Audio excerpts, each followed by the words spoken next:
Pai, do Filho e do Espírito Santo. Amém. Ave Maria, cheia de graça, o Senhor é convosco. Bendita sois vós entre as mulheres, bendito é o fruto do vosso ventre, Jesus. Santa Maria, Mãe de Deus, rogai por nós, pecadores, agora e na hora de nossa morte. Maria, auxílio dos cristãos. Pai, do Filho e do Espírito. Vamos lá para a nossa... Porque como era uma história de horror, não bastava uma aula só, tinha que ser duas. Então, vocês tinham que me aguentar em 2 aulas. Eu coloquei aqui, só para quem se interessar, tá? Algumas dos livros que eu usei, de algumas das questões que eu falei na aula passada, né? Eu estava devendo, então, o nome do livro lá, O Espelho e a Lâmpada, está aqui. E alguns dos autores, né, que tratam sobre essa questão da obra literária e de como a literatura, daquela questão da forma literária que eu expliquei na aula passada. Então, o Antônio Cândido, esse livro dele é bastante famoso, Direito à Literatura. Eu coloquei aqui o livro do professor Orlando também, porque apesar dele não ser exatamente um crítico literário, essa questão de que a obra literária tem outros significados e muitas vezes tem significados vários, é uma coisa que ele entendia bastante bem, né? Esse Romantismo e Messianismo é um livro interessante também sobre o romantismo. O Raymond Williams, que é um outro autor nesse Writing Society, em que ele explica bem essa questão da forma literária e como o modo como as palavras estão organizadas no texto, como elas vão ser importantes para que a gente entenda não só o conteúdo do texto, mas tudo aquilo que, todas as camadas de significado que um texto literário pode ter. Tá? Recapitulando só bem rapidamente o que a gente falou na aula passada, então eu comecei tratando exatamente sobre isso, sobre literatura e sociedade, como o texto literário, ele sempre tem uma segunda história, uma história que pode tratar de questões metafísicas, ou de questões políticas, ou de questões psicológicas. O texto literário pode ter vários significados. Depois eu falei um pouquinho com vocês do romantismo, porque esse livro foi um livro escrito durante o período romântico, e a Mary Shelley ela vai fazer várias alusões a textos românticos. Na aula passada eu comentei bastante a Balada do Velho Marinheiro, que é um texto que ela vai usar, mas hoje eu vou falar um pouco sobre outros textos que aparecem, né? Então é uma obra que tem muitas referências, muito por causa do relacionamento dela com o Shelley. Então, ela estava muito exposta a essas rodas literárias da época dela. E depois a gente tem aquela questão do romantismo muito que defende que o poeta, o autor, ele é um profeta. Ele um pouco se colocou, ou muito se colocou, no lugar do profeta, no lugar de uma salvação religiosa. Eu vou dar alguns outros exemplos aqui, porque, às vezes, quando a gente fala que o romantismo ele é místico e que ele defende uma corrente bastante mística e que diz que tem que haver uma redenção no mundo, parece que a gente está exagerando. Então, eu trouxe bem brevemente alguns textos, bem breves mesmo, só para que a gente veja que não é um exagero, tá? E comentei bastante com vocês sobre a estrutura da narrativa, como isso era importante. Primeiro, que nós próprios estamos sendo levados numa viagem, então a gente começa o texto e as nossas expectativas são bastante quebradas, porque não é apesar de ser uma história de horror, ela não começa assim, começa simplesmente com um fulano escrevendo uma carta para a irmã em Londres, né? Então não há nada mais doméstico do que isso. E depois nós vamos cada vez mais nos envolvendo com 3 narradores diferentes, né? E eu expliquei também que o narrador, o papel do narrador no romance é dar uma perspectiva, é dar uma versão dos fatos. Então, cada um desses narradores que vai aparecer, ele vai dar uma versão dos fatos. Ele vai usar um tipo de linguagem diferente. E nós já tínhamos visto, então, o Walton, que é o capitão, aquele que está navegando, né? Ele está indo lá para o polo, e ele é o grande fio condutor do romance. Então, a história ela se organiza em torno de uma viagem. E nós vamos voltar um pouco a falar sobre isso, mas em literatura, viagem vai ser muitas vezes alegoria da aprendizagem. Tá? Existe um autor famoso, um autor da escola de Frankfurt, que quando ele vai explicar o que foi, né, a importância da Odisseia, ele vai dizer que é a viagem metafórica do homem ocidental em busca da constituição do sujeito. Eu ouvi isso no primeiro ano de faculdade, fiquei meus 10 anos lá na USP tentando entender, ainda estou tentando entender o Adorno, mas durante, né, os críticos literários, muito frequentemente eles vão atribuir à viagem uma alegoria de um processo de conhecimento. Algumas vezes um processo iniciático, mas muitas vezes um processo de conhecimento. Então é bastante interessante que nós estejamos fazendo uma viagem junto com esses 3 narradores e que o próprio fio condutor do romance seja uma viagem.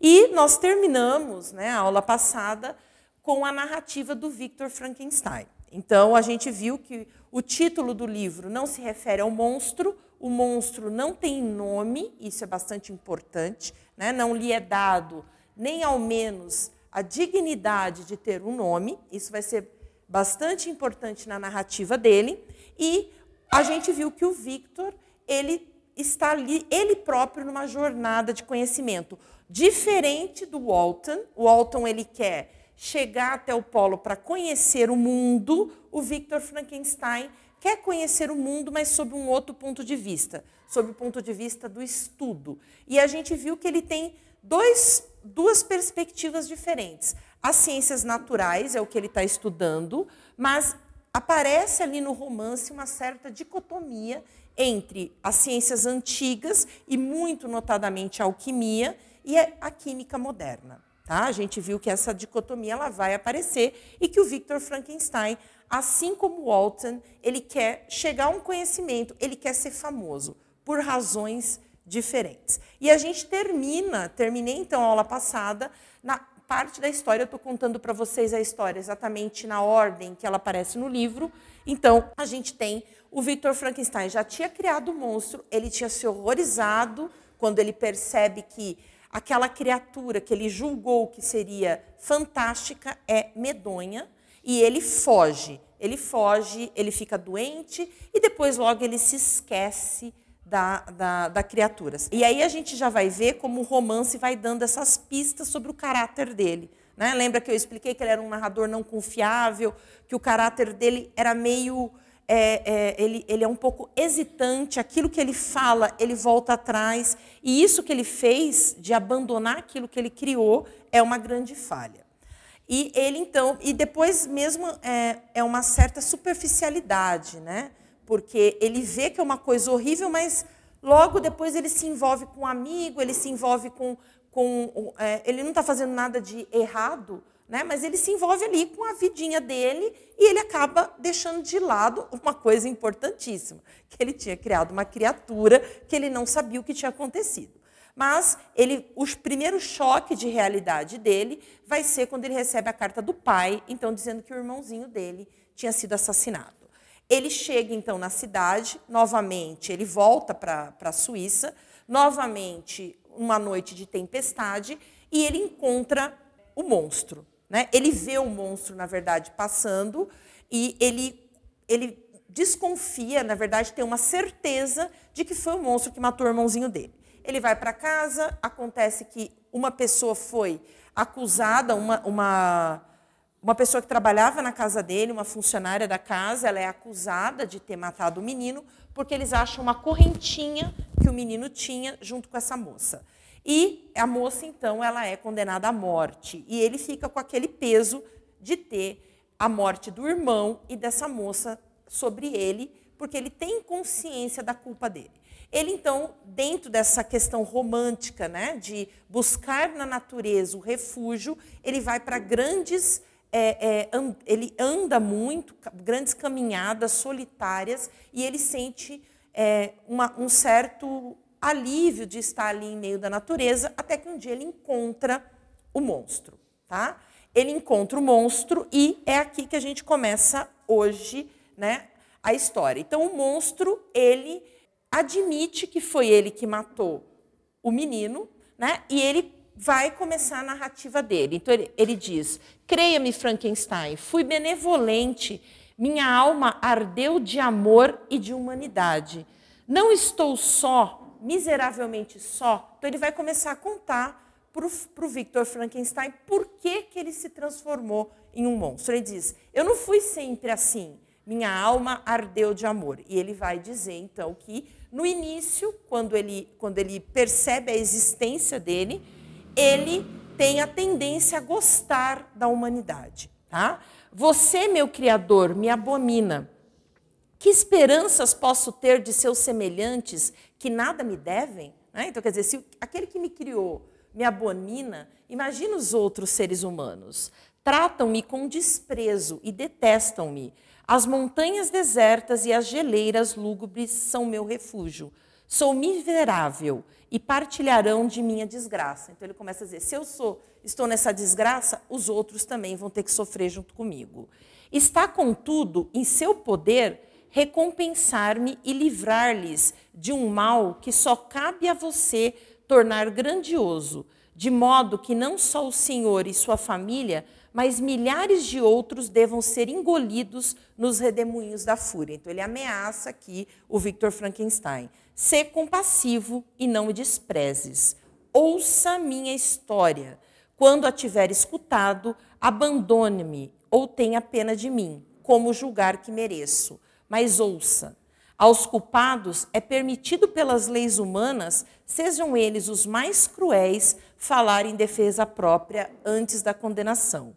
Escute-me, Frankenstein, acusa-me de assassinato e, todavia, com consciência tranquila, destruiria a própria criação. Louvo a eterna justiça do homem. Então, aqui ele está sendo extremamente irônico, dizendo que o Frankenstein, que o criou, quer matá-lo, e, ao mesmo tempo, ele o acusa de assassinato. E, novamente, aquela ideia de que a narrativa é uma forma de conhecimento. Então, o monstro ele começa a narrar a história. Na verdade, o Victor narra para o capitão do navio o que o monstro disse para ele. Então, é muito interessante, tá? Eu não vou ler aqui todos os trechos, mas é muito interessante como a Mary Shelley mostra a tomada de consciência, que é ele, quando ele começa a viver, então, ela vai dizendo como que ele começou a se acostumar com os próprios movimentos, como é que ele começou a acostumar a regular os movimentos do próprio corpo. Então, ela vai colocar ali muito daquilo que eles estavam estudando na época sobre a anatomia humana, como o corpo humano funcionava. Isso vai aparecer na narrativa. E ela vai desde o desenvolvimento dos membros até o desenvolvimento da mente. Porque, lembre-se, ele não começa a viver e já tem a linguagem, por exemplo. Não, ele não entende o que as outras pessoas falam.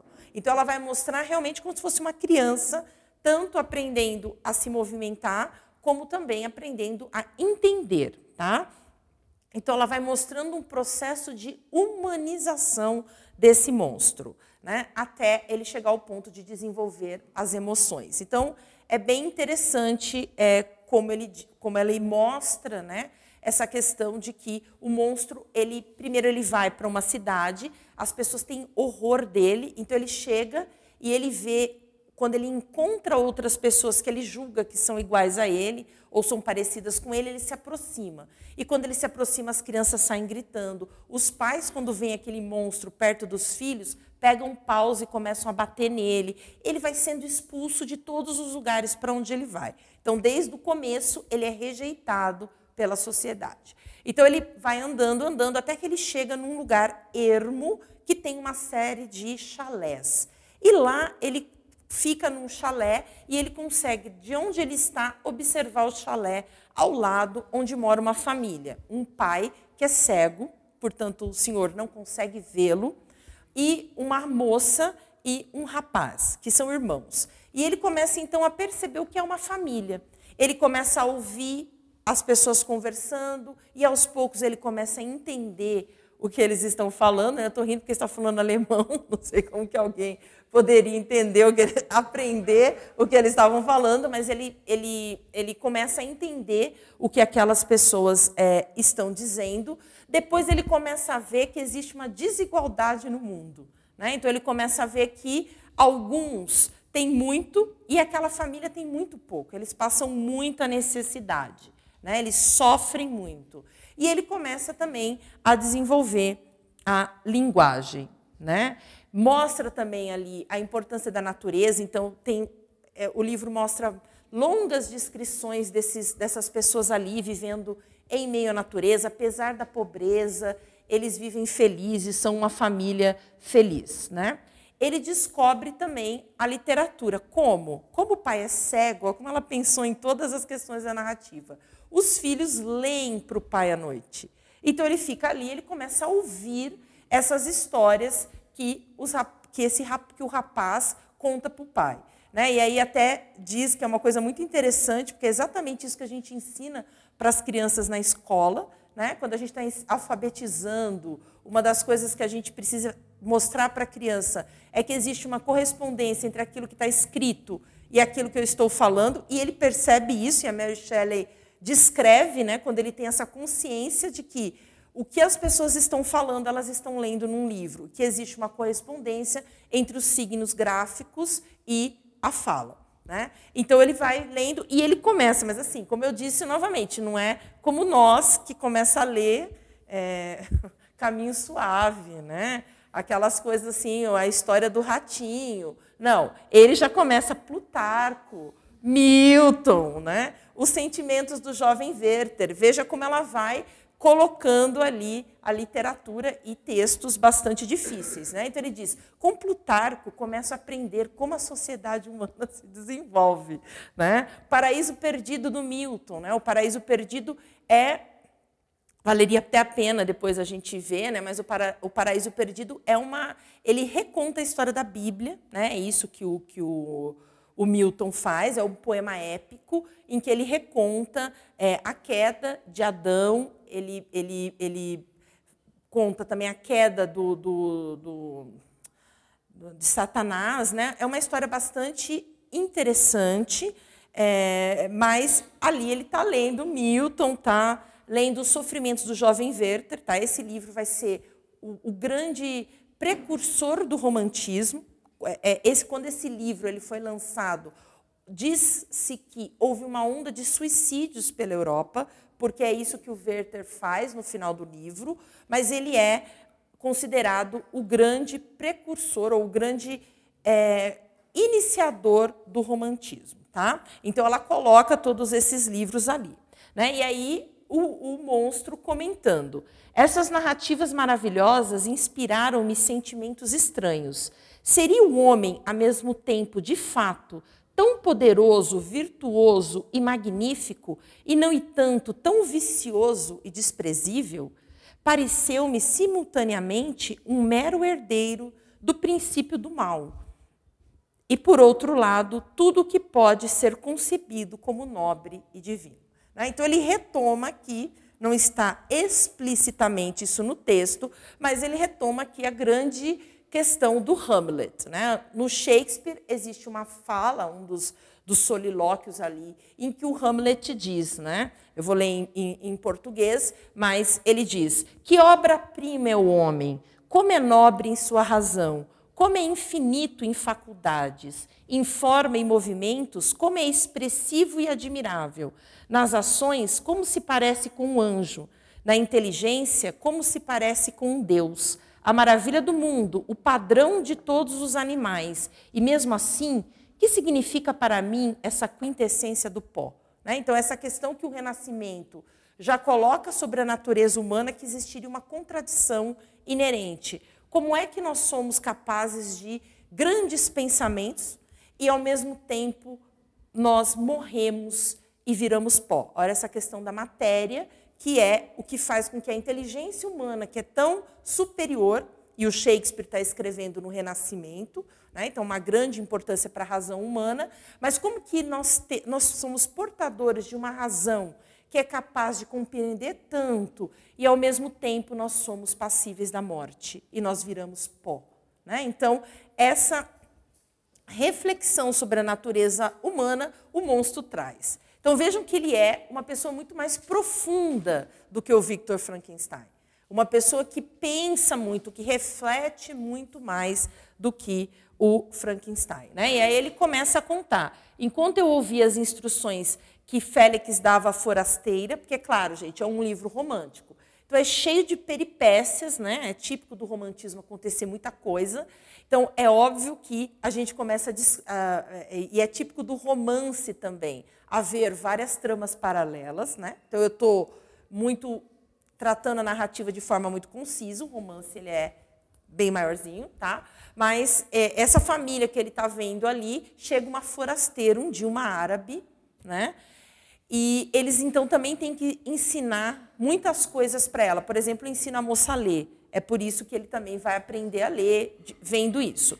E aí a gente descobre por que a família estava ali. Entram questões políticas, porque essa família era uma família francesa. Então, talvez eles estivessem falando francês ali, né? Por isso que ele aprendeu tão fácil. Mas ele era uma família francesa que foge porque o pai da moça tinha se envolvido em questões religiosas e políticas lá na França, né? E eles vão salvar esse senhor. Mas ele os trai, né? E eles são condenados. O rapaz é condenado, ele precisa fugir da França e a moça depois, claro que é um livro romântico, ela consegue se livrar, um monte de peripécia, e ela encontra finalmente o rapaz, e é óbvio que eles vão se casar e ser felizes, né? Mas o monstro tá vendo tudo aquilo acontecer. E ele começa a ouvir, olha só, vocês lembram que eu disse que o Rousseau vai ser extremamente importante, né? E que ele diz que toda a desgraça do mundo começa quando o homem inventou a primeira cerca, né? Então, o monstro ele começa a fazer as reflexões aqui também. Ouvir sobre a divisão da propriedade, da riqueza imensa e da pobreza miserável, a respeito de classe social, de descendência e nobreza de sangue. Veja como vão entrando várias questões sociais. Não, mas eu coloquei aqui para vocês, porque quando a gente conta, parece que a gente está fazendo uma interpretação do texto. No entanto, ele está explícito ali no texto. E o que eu era? E aí ele começa a ver as relações familiares, como o pai ama os filhos, como essa família, porque o rapaz foi condenado, largou tudo que eles tinham na França para ficarem juntos na pobreza. Como essa moça abandonou o pai para ficar com o rapaz. O que é sentimento de honra, de dever, né? E ele começa a ver que bonito que é tudo isso. Mas e eu? Né? E o que eu era? Ignorava totalmente minha criação e meu criador, mas sabia que não tinha dinheiro, não tinha amigos e nenhuma espécie de propriedade. Era, ademais, dotado de uma figura abominavelmente deformada e detestável. Porque todos esses livros, né, ele começa a entender, isso é uma reflexão que ele faz, que nas sociedades humanas, quem é que tem maior interesse para os outros ou tem mais prestígio? Aqueles que têm dinheiro, aqueles que têm descendência nobre. Tá? Então, veja que todas essas questões sociais começam a entrar aí. Não posso descrever a você a agonia que essas reflexões me infligiam. Tentei afastá-las, mas o pesar só aumentava com o conhecimento. Quer dizer, quanto mais a gente conhece, mais a gente sofre. Quisera eu ter permanecido para sempre no bosque nativo, sem conhecer nada além das sensações da fome, da sede e do calor. Né? Então, veja como ele é, o monstro, gente, ele é extremamente reflexivo. Muito, assim, dos 3 narradores que apareceram até agora, né, dos outros 2, ele é aquele que tem pensamentos mais profundos. Né? Então, a narradora, a autora, ela vai nos levando, tá? A ver que o monstro ele é extremamente argumentativo e persuasivo. Ele tem razão, porque, claro que a gente não está defendendo aqui nada das coisas que o monstro fez, mas, do ponto de vista narrativo, quando a gente começa a ver, puxa, ele foi criado, ele foi abandonado, não tinha, todas as pessoas o desprezaram, ele levava ali, tentando levar amor e carinho, e as pessoas estavam batendo nele, né? E tratando ele de forma horripilante. Né? O final que chega, né, é justamente quando um dia ele vê o senhor sozinho e ele se aproxima, porque ele está super feliz, porque finalmente ele consegue falar, ele aprendeu a falar. Então ele vai lá e começa a falar com o Senhor. E o Senhor fala com ele, porque o Senhor não o está vendo. E aí quando ele está lá, puxa, finalmente achei um amigo. Os filhos chegam. Quando os filhos chegam e vê aquele monstro perto do pai, começam a bater. A moça tem um chilique, desmaia, fica morrendo de medo. E aí ele percebe, então, que mais uma vez ele foi rejeitado. Tá? E aí ele queima ali a casa em que ele estava e vai embora. Mesmo porque ele percebe que quando ele volta para tentar se explicar, a família, de tanto medo dele, fecham tudo e eles vão embora. E ele ouve o rapaz dizendo, não posso ficar aqui, pois há muito perigo para o meu pai. Né? Então ele se sente super desprezado por causa disso. E aí ele conta para o Frankenstein, então, que ele está andando e num dia, naquelas reviravoltas românticas, ele vê uma criança. A criança vai brincar com ele quer brincar com a criança tem medo dele. Quando ele olha, ele fala assim, mas eu quero brincar com você. E a criança fala, não, o meu pai é muito importante e o meu pai não vai brigar com você, qualquer coisa assim. E aí ele diz, quem é seu pai? Meu pai é o Frankenstein. Tá? Que, na verdade, não é o Victor, é o pai do Victor também, mas ele reconhece o sobrenome e aí ele fala, e aí ele mata a criança. Tá? E aí ele descreve toda a cena ali e depois a moça, ele mata por vingança. Então, mas aí nesse ponto, ele já está assim, ele percebe que todos o desprezam e que o menino também o desprezou. É o Rousseau. O homem é bom, a sociedade o corrompe. Então, ali juntam-se duas coisas. Uma é que o menino despreza e duas que ele é irmão do Frankenstein. Então, ele diz assim, se eu não tenho ninguém que eu amo, por que o Frankenstein vai ter? E ele mata a moça, ele incrimina a moça, porque ele vê justamente, ele vai falar com a moça, e antes dele acordar, ele vê que a moça está dormindo, ela está descansando num lugar assim, e ele vê, e ele fala assim, antes dele acordar a moça, ele fala, não, se eu acordá-la, ela também vai sair gritando, vai me xingar. Então, ele põe a correntinha que ele tirou do menino, tá vendo? É um grau de maldade muito grande, né? Ele põe a correntinha que ele tirou do menino na moça, e por isso que ela vai ser incriminada. Então, aí ele conta, e aí ele termina, né, a narrativa dizendo assim, ora, isso tudo foi o que aconteceu comigo. Sou solitário e miserável. A humanidade não se associará comigo, mas um ser tão deformado e horrível quanto eu não se oporia a mim. Minha companhia deve ser da mesma espécie e ter os mesmos defeitos. Você deveria criar tal ser. Então ele fala, estou disposto a parar de te infernizar se você criar um ser para mim. Criar um monstro mulher.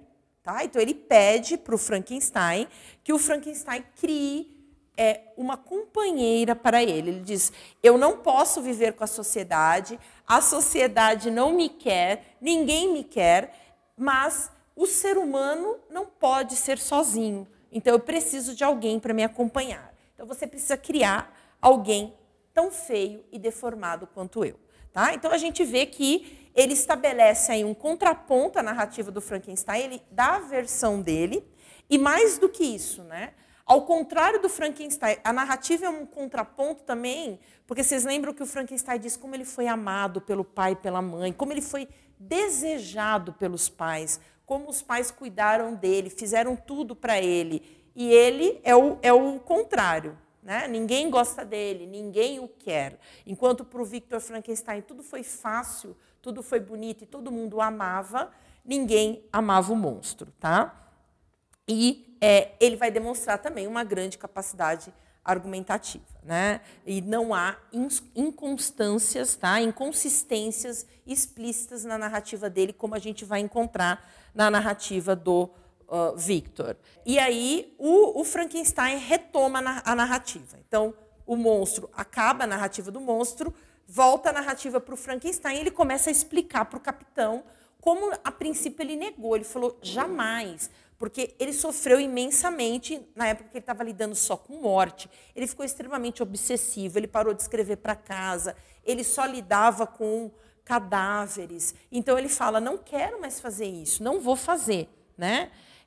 Só que, no fim, ele acaba falando, não, eu vou fazer para ficar em paz. Então, veja como ele é fraco. Né? eu vou fazer para ficar em paz. Ele, aquele amigo dele, porque sempre quando ele está numa grande... O pai percebe que ele está sofrendo, o pai sempre tenta ajudar. Então, de novo, o contraponto, né? O pai dele gosta dele. O pai manda, então, esse amigo, o Clerval, que é o amigo dele de infância, fala, fica com o Victor, porque coitadinho do Victor, né? Ele está sofrendo e tal. Então, eles vão viajar, vão para a Irlanda, né? Vão viajar, vejam que eles são uma família rica também, né? Estou passando mal, não estou bem, vou para a Irlanda. Então, eles vão para a Irlanda e vão para a Escócia e vão viajar ali pela Inglaterra. E ele começa, então, a criar o monstro. Ele convence um amigo a ficar num lugar, ele vai sozinho para outro lugar, porque ele sabe que ninguém pode saber o que ele está fazendo, e ele começa, então, tudo de novo. Ele vai atrás de um lugar que tem os cadáveres para ele poder pegar e começa a criar a mulher. Tá?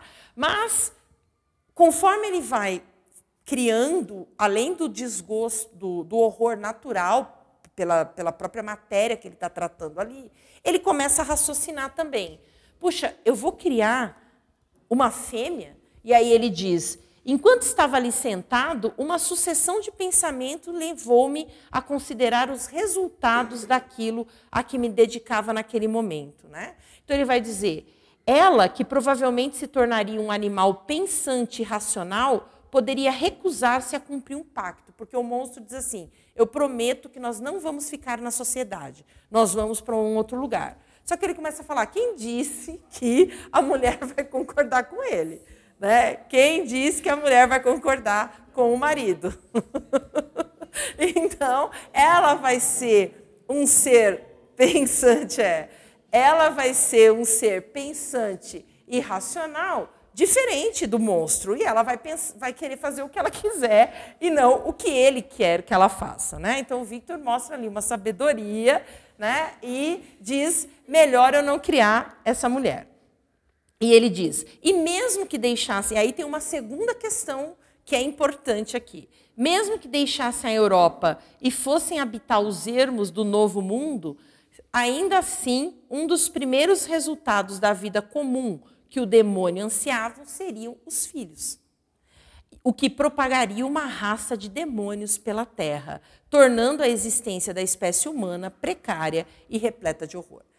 Né? Então ele começa ali a pensar, nossa, primeiro que eles não iam sair, segundo que eles teriam filhos. Tá? E aí a gente vai ter uma outra referência literária aqui ao Blake, que é um outro poeta inglês. Tá? Ele é um poeta, ele vai escrever um pouquinho antes do romantismo, como a gente comentou, acho que até a irmã Ana Maria falou na aula passada, o romantismo inglês ele é muito mais místico e filosófico do que o romantismo português e o romantismo brasileiro. Tá? E esse Blake, gente, ele vai criar uma nova mitologia. Então, ele vai tratar de todo um esquema de que havia uma divindade, que essa divindade se separou, caiu na matéria, e que, para que a gente volte, né, ao que ele chama a perfect unity, né, uma perfeita unidade, não pode existir, a não ser que nós voltemos à Universal Brotherhood of Eden. Então, nós temos que voltar. E aí, ele vai ter uma série de divisões, tá? Eu não vou mostrar aqui para vocês, mas eu vou deixar as referências, depois vocês podem ver. Tá? Né? O Paulo Visioli, que é um tradutor, ele vai fazer o prefácio da tradução dos poemas do Blake, mas ele é muito famoso. Tá? Ele fez uma série de canções da inocência, canções da experiência, que são bastante interessantes, mas ele vai falar muito claramente, ó, o homem universal se divide em 4 demiurgos ou zoas, chamados Tarmas, Luvá, o criativo Urtona e o cerebral Urizen, cada qual com seus espectros masculinos, suas manifestações após a queda e com suas emanações femininas. Então, assim, eu só coloquei aqui para vocês verem que não é uma interpretação que eu estou fazendo, mas realmente eles tinham essa grande preocupação com a propagação da matéria, justamente por causa dessa contradição. Porque o que faz com que nós sejamos a quintessência do pó? como coloca o Hamlet, pelo fato de nós termos matéria. A nossa alma é imortal, a nossa alma é inteligente, enquanto o nosso corpo é a prisão para essa alma, impede essa alma de ter, enfim, de ser perfeita. Tá? Então, eu coloquei aqui só para vocês verem as referências que a Mary Shelley coloca, e como eu disse, eu estou fazendo ponto só das referências, existem muitas outras que não dá tempo da gente comentar. Tá? Então, o que ele faz? Ele destrói o monstro fêmea. Ele vai lá e fala assim, ele destrói o laboratório, queima tudo e vai embora de novo, porque é claro que ele vai sofrer. Né? Veja que ele é uma pessoa que nunca enfrenta a realidade. Né? Ele foge. Aí ele vai de novo para a Irlanda, e ali com aqueles lagos que tem, ele vai lá. Enquanto isso, o amigo dele, Henry Clerval, é morto. Né? É assassinado e ele é acusado. Aí tem o romance vai, conta toda a peripécia, ele é acusado, o pai dele sai, de novo, ó, o pai sai da Suíça, vai lá, tenta a moça, quem ele tinha prometido se casar, enquanto tudo isso está acontecendo, a moça ali esperando. E aí a moça escreve uma carta para ele voltar, e ele, óbvio, vê que quem matou o amigo dele foi o monstro de novo. Né? E o monstro vai fazer de propósito para que ele seja preso, para que ele vá sofrer. E o monstro diz para ele, quando eles estão conversando, né, quando o monstro percebe que ele descobriu, percebe que ele destruiu a moça, né, a monstro fêmea lá que ele estava criando, a monstro fêmea que ele estava criando, ele diz assim, mas eu encontrarei você novamente no dia do seu casamento. E o que ele pensa? Ele fala assim, então eu vou casar logo porque ele vem e me mata. E aí acaba com essa... acaba com essa desgraça que está a minha vida. Né? E aí, então, o que ele faz? Ele volta, ele consegue provar que ele não estava na cidade quando o amigo foi morto, mas ele volta e finalmente se casa com a Elizabeth. E aí ele começa a falar, bom, nós vamos sair daqui, ele fala, não vou ficar na cidade, nós vamos viajar, e o monstro vai vir atrás de mim. Aí ele já começa a ter segundos pensamentos. Né? Ninguém, quando vai chegando perto da morte, né? Como a dona Tosca dizia, né? Que quando você chega aos nunca você tanto quer chegar aos 96 quando você faz 95. Né? Então, a gente sempre quer viver um pouquinho mais. E o Victor, a mesma coisa. Né? E quando chega ali na hora do casamento, ele fala, mas bom, e se, né? E se eu vivesse um pouquinho mais? Então, ele toma alguns cuidados, mas ele tem certeza que o monstro vai matá-lo. E não, né? O monstro vai matar a moça. Então, enquanto ele está ali olhando a casa para ver se está tudo bem, ele ouve um grito, e quando ele chega no quarto, o monstro já... Todas as mortes do monstro é por estrangulamento. Tá? O do Henry eu não me lembro, mas do menininho foi e da moça também. Então, ele mata a moça. Aí, o Victor finalmente fala assim, não dá, eu preciso destruir aquilo que eu criei. Né? Então, aí ele chega no ponto de que eu vou destruir o monstro, que é exatamente o ponto em que o capitão encontrou o Victor Frankenstein. O monstro, então, percebe que ele não pode mais viver em sociedade, que tudo acabou, e ele fala assim, vou fazer o Victor sofrer. Então, o Victor já tem o amigo, a esposa, o irmãozinho, a moça que trabalhava na casa dele, todos eles, nas costas dele, essa culpa. Ele fala, então, agora eu vou para o Ártico. Eu vou para o lugar para o polo, que é um lugar em que eu possa viver sozinho. Tá? E o que o Victor Frankenstein faz? Vai atrás dele. Então, o capitão, a narrativa se juntam agora. O capitão encontra o Victor Frankenstein exatamente nesse ponto. Tá? E aí, a narrativa, então, para de ser do passado e passa a ser o presente. Porque aí o rapaz, o capitão, começa a escrever tudo isso para a irmã dele, contando a perseguição do monstro. Tá? Então, ele conta para a irmã como foi que o Victor Frankenstein morre. Tá? Ele morre de exaustão. Ele morre, como todo romântico também, morre de tristeza, de exaustão. E realmente, ele estava há dias perseguindo o monstro, de desespero, porque ele não sabe mais o que ele vai fazer. Ele tem noção de que ele não tem força de ir contra o monstro, que o monstro é muito mais forte do que ele, e o monstro é meio indestrutível. Né? Então, ele morre. ele morre e o monstro se desespera. Né? O monstro, quando o Victor morre, ele se arrepende. Não bem se arrepende, mas ele é uma pessoa de muita consciência, o monstro. Tá? Então, ele vai admitir os erros dele. Dos 3, gente, ele é o melhor. Né? É aquele... Olha as coisas que eu falo e ainda grava.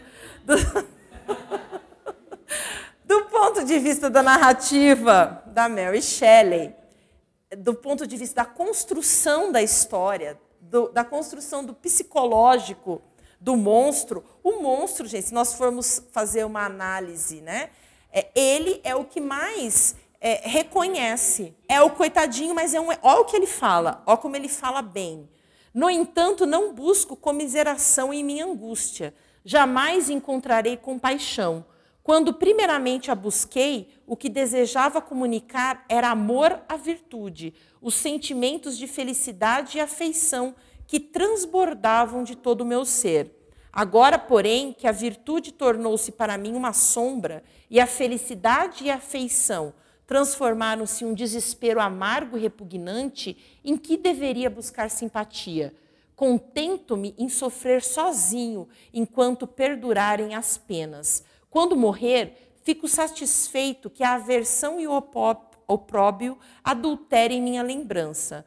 Outrora, minhas fantasias eram amainadas com sonhos de virtude, de fama e de divertimento, uma vez que esperei enganosamente encontrar-me com seres que, perdoando a minha forma exterior, me amariam pelas qualidades superiores que era capaz de ostentar.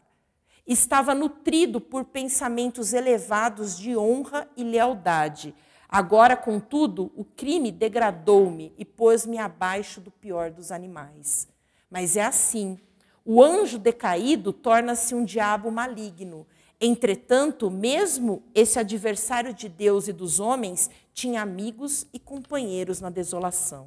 Eu estou só. Né? Então, veja que um dos livros que eu usei aqui para preparar a aula, que eu vou colocar depois, eu esqueci de pôr no último slide, mas se chama The Endurance of Frankenstein. Né? Quer dizer, a continuidade do Frankenstein. Vocês vejam que aqui já tem uma outra interpretação que hoje a gente poderia. Então, todos aqueles que são postos para fora da sociedade, porque eles são diferentes e a sociedade não os acolhe. Né? Então, veja como ela tinha uma percepção muito grande do que é a natureza humana. Né? E uma percepção muito pessimista da natureza humana, porque, ela, claro, ela está imbuída de ideias românticas. Né? Mas é extremamente bem feito, e veja que ele é um ser superior ao Victor. Ele não ficou correndo, fugindo dos problemas, né? Ele enfrentou, claro, assassinato, tudo errado, mas ele enfrentou os problemas e, no fim, reconheceu os erros dele. Né? Devo ser considerado o único criminoso quando toda a humanidade pecou contra mim? Eu, o miserável e o abandonado, sou um aborto a ser rejeitado, chutado e pisado. Né? Então, veja que extremamente bem organizado, para que se coloque a culpa no outro. Né? Eu brinco às vezes que é a terceirização da culpa que a gente vive. Né? Nunca sou eu que sou o culpado. Né? E ele então coloca, mas é verdade que sou um desgraçado.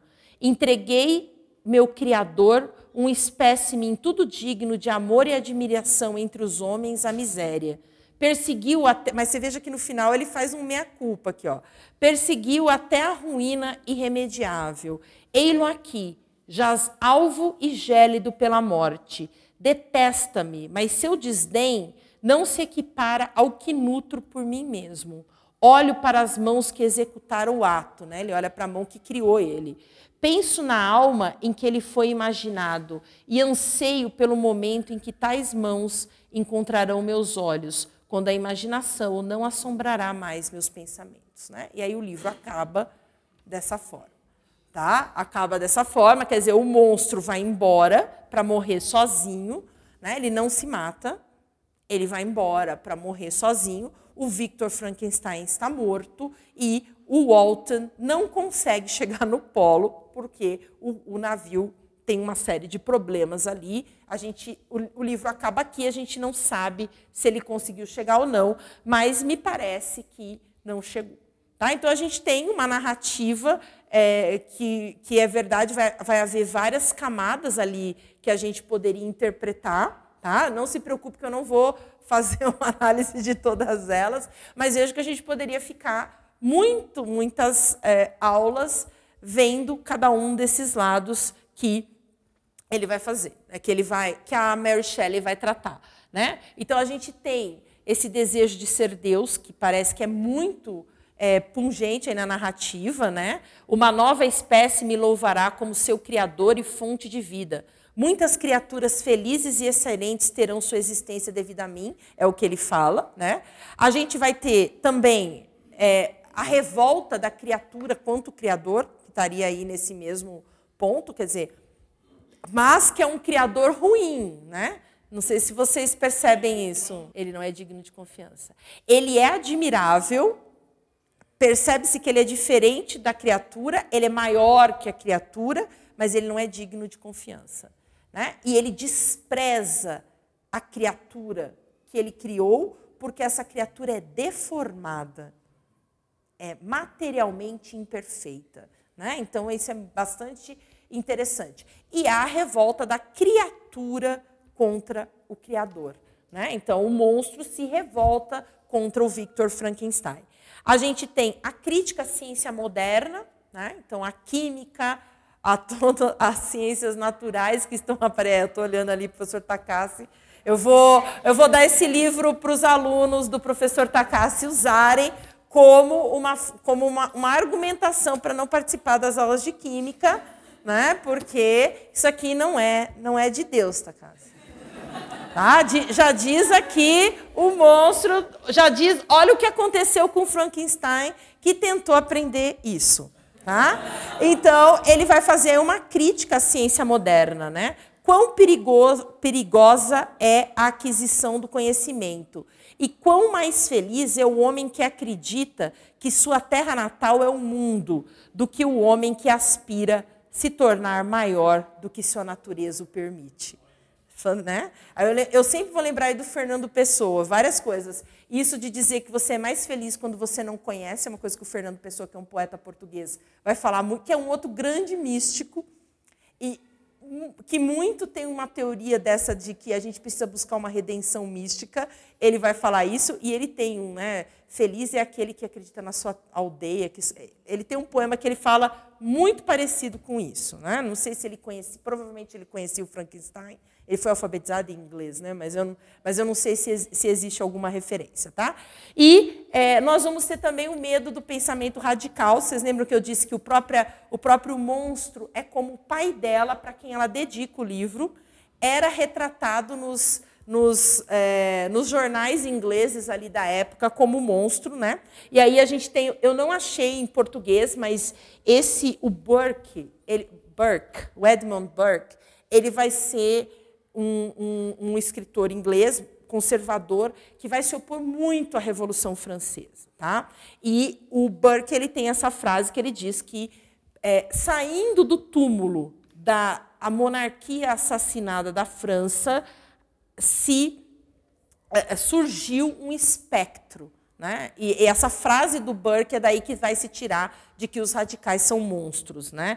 Muito mais terrível do que a nossa imaginação poderia imaginar, a nossa imaginação poderia criar. Tá? Então, essa frase do Burke de que do túmulo dos reis assassinados da França surge um espectro que vai assombrar o mundo, foi muito usada pelos aqueles que se opunham à Revolução Francesa para colocar os radicais como monstros. Né? Então, isso também vai aparecer. E a gente viu que realmente o livro trata de algumas questões, explicitamente de algumas questões políticas. Tá? E aí, em relação ao narrador, só para a gente fechar algumas considerações aqui, o Walton, a gente sabe pouco sobre ele. Ele quer fazer grandes feitos, mas nunca fez nada, e nem termina o livro sem ter feito. Tá? O Victor Frankenstein é um estudante de ciências naturais que quer descobrir o segredo da vida, mas se deu extremamente mal. E o demônio, que é retórico, né? Ele é sempre chamado no livro de monstro ou demônio. Demon or monster, em inglês. Ele não tem nome, tá? Isso é interessante também, né? Porque todos nós, quando nascemos, nós temos um nome, né? Isso nos dá ali uma certa humanidade. É o primeiro sinal de humanidade, talvez, que nós temos. Né? E aí nós vamos ter 3 representações da humanidade, né? E 3 estágios de conhecimento. Então, o primeiro é a esperança do sucesso. Né? Ele está ali, vou conseguir, e meio assim, superficial. Né? Ele quer uma fama muito... eu quero ser um grande navegador, eu quero chegar, eu vou chegar ali no polo... todo mundo vai me conhecer na Inglaterra como um grande aventureiro. Né? O Frankenstein ele vai mostrar para a gente o desespero do fracasso. Enquanto o primeiro está ali no otimismo, esse daqui já está assim, nada vai dar certo. Olha o que eu fiz, eu estou contando essa história para você não repetir os meus erros. Não vá atrás disso. E o monstro, a aceitação de que o fracasso está ali mesmo. Ele não tem um desespero como o Victor, mas ele fala, eu sei que eu errei, que eu fiz coisas erradas, que a virtude para mim é uma sombra, eu sei que a virtude é boa, mas para mim é uma sombra, e agora eu vou ficar aqui no polo e vou morrer. Né?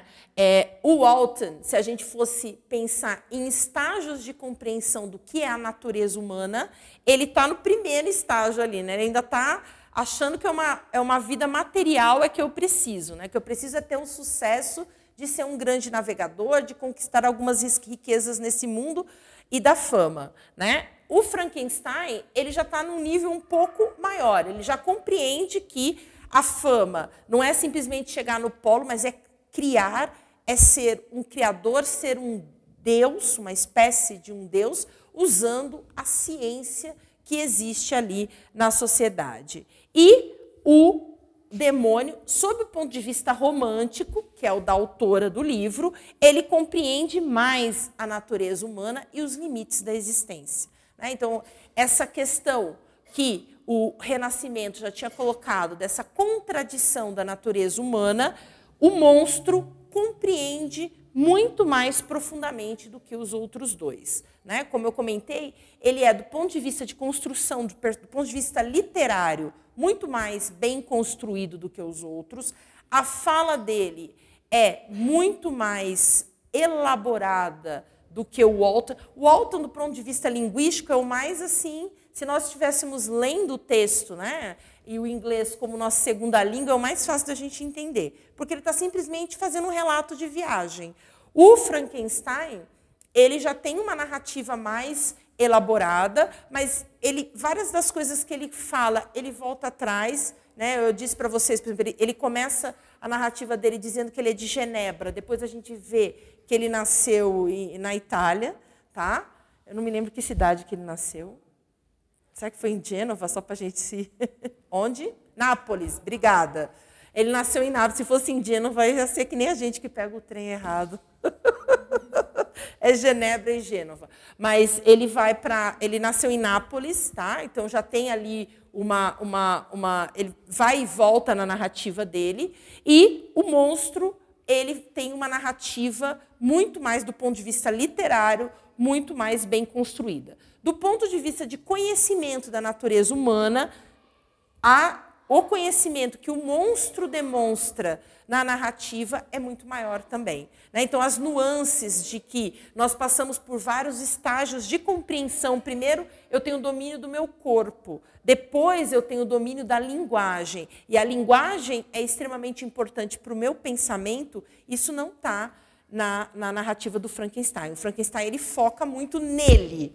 Eu vou ser um grande cientista. Eu vou descobrir o segredo da vida e da morte. O monstro não. Ele pensa mais universalmente. Ele pensa no que é a natureza humana e nos limites. E ele coloca, talvez, aquilo que seja a grande pergunta da modernidade, né? No sentido de período de história moderna, que é essa contradição entre nós sermos capazes, a nossa inteligência ser capaz de grandes coisas, enquanto nós somos totalmente... Nós ainda não vencemos, e eu acho que é isso que essa autora aqui vai tratar quando fala no Endurance. Por que nós ainda falamos desse romance, das ideias que estão aqui presentes? Porque nós ainda não vencemos a morte, né? A ciência moderna não venceu a morte.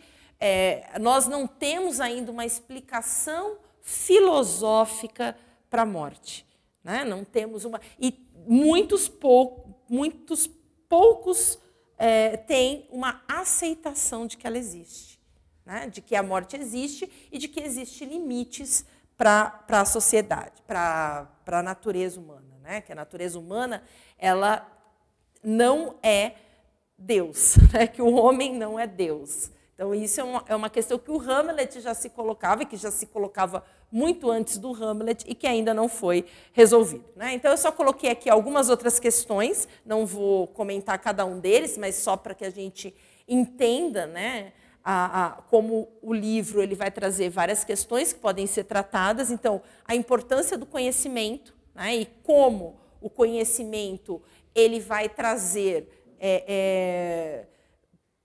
Vai fazer com que nós pensemos naquilo que nós somos, né? Se a gente não conhece, a gente pode viver de uma forma bastante superficial. A viagem, alegoria de conhecimento e iniciação, quer dizer, o que a Mary Shelley queria com essa nossa viagem que nós, enquanto leitores, fizemos durante o livro? Que ideias ela quis colocar? Lembrem-se de que sempre o narrador, aquele que conta uma história, dentro do romantismo, é aquele que está ensinando. E o livro vai mostrar isso várias vezes, né? O Frankenstein diz isso: eu vou te contar para que você não cometa os mesmos erros. Ela vai citar literalmente a balada do velho marinheiro. E toda a história da balada do velho marinheiro é o velho marinheiro contando para os outros o caminho, né? Dando para eles a chave de entendimento do mundo. A literatura, né, como interpretação da realidade, desvelar mistérios, quer dizer, nós podemos ler esse livro e não necessariamente compreender todas essas histórias, mas o sentimento de revolta que fica lendo, né? Muitas vezes a gente não sabe formular isso de forma coerente ou racional, mas quantas vezes nós não pegamos um livro um livro de ficção, uma história, e a gente percebe que tem alguma coisa falando ali, né? Eu me lembro quando eu tinha, acho que 8 ou 9 anos, eu li um pedaço dos 100 anos de solidão, que eu não tenho mais noção do que é história. Mas eu me lembro de ter chegado num ponto que eu falei, nossa, é isso? E eu não sei formular o que eu pensei que era isso, né? Mas, graças a Deus, eu esqueci. Alguma coisa eu pensei quando eu cheguei naquela parte em que, na verdade, ele percebe que tudo aquilo que ele estava procurando estava do lado da casa dele. Personagem. É a única coisa que eu me lembro do livro. Mas, às vezes, a gente não tem uma formulação racional daquilo, né? Mas aquelas ideias elas vão ficando na nossa cabeça. A questão da não aceitação dos limites, né? Dos nossos limites, dos limites da humanidade. A questão social das desigualdades no mundo. Lembre-se, ela está escrevendo na época que se falava muito da possibilidade de uma revolução na Inglaterra. Não tinha dado ainda 50 anos da Revolução Francesa, então era muito próximo que isso estivesse acontecendo, né? Então, isso dela falar contra os direitos de sucessão ali dos nobres, contra a nobreza, era uma coisa que estava se discutindo muito, tá?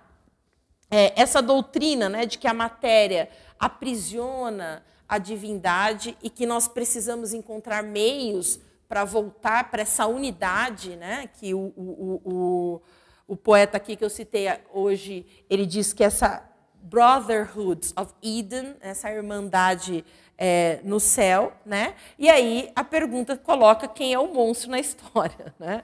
Então, quando a gente termina de ler a história, a gente vê que a autora constrói a história de uma forma que coloca também Deus, né? Aquele que é o criador, aquele que quer ser Deus, mas o criador, como um personagem ruim, cheio de falhas, né? Cheio de desprezo por aquele que ele criou. Tá? Então, era mais ou menos isso. Se alguém tiver alguma pergunta, vamos rezar então para a gente terminar. Em nome do Pai, do Filho e do Espírito Santo. Ave Maria, cheia de graça, o Senhor é convosco. Bendita sois vós entre as mulheres, bendito é o fruto do vosso ventre, Jesus.